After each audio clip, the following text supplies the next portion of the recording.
Halo semuanya, saya simak di beberapa forum di Facebook dan juga beberapa pertanyaan dari murid-murid saya tentang bagaimana sih Kak caranya agar kita bisa membuat sebuah website.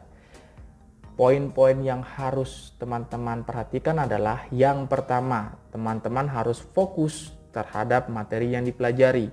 Jangan gampang pusing. Kenapa?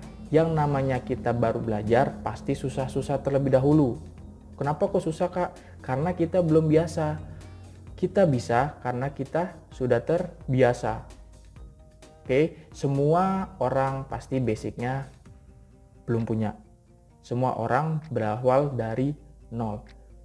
Kenapa mereka bisa? Karena mereka berusaha belajar step by step-nya. Oke. Nah, yang kedua, teman-teman harus belajar sesuai dengan urutan-urutan pembelajaran bagaimana caranya membuat sebuah website. Yang pertama, teman-teman tentu harus menguasai yang namanya HTML CSS karena itu adalah basic.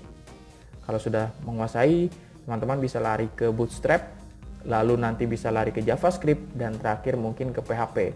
Nah, yang paling akhir ketika nanti terjun ke dunia kerja itu ada yang namanya framework dari PHP seperti Codeigniter ataupun Laravel.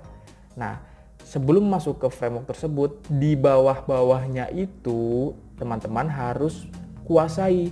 Jangan sampai belum menguasai HTML, teman-teman sudah belajar PHP. Nantinya akan menyusahkan diri sendiri dan juga orang lain tentunya. Kalau nggak bisa basicnya, gimana kita bisa masuk ke tahap selanjutnya? Kan kurang lebih seperti itu ya. Nah, lalu poin yang terakhir yang mungkin di sini sangat penting adalah cari mentor atau cari teman yang sudah menguasai materi yang akan kita pelajari. Kenapa? Karena di situ kita bisa bertanya mengenai kesulitan-kesulitan yang kita hadapi daripada kita harus searching-searching ke Google ataupun nanya-nanya ke forum yang belum tentu fast respon ya. Jadi lebih baik kita coba cari teman yang bisa atau cari mentor.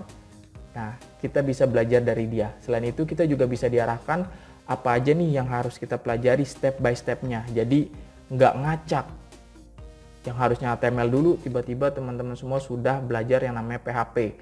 HTML belum lancar. Nah, ketika di PHP banyak sekali perintah-perintah HTML yang dipakai. Nanti cari lagi bagaimana cara mengatasinya. Nanti cari lagi apalagi penjelasannya. Nah, itu sama aja kerjanya 2 kali. Jadi, jangan nafsu, tahan nafsunya, belajar step by step. Semua orang pasti ingin cepat bisa. Semua orang pasti ingin cepat menuju ke tujuannya masing-masing. Tapi untuk mencapai tersebut kita harus sabar, lalui proses step by step-nya.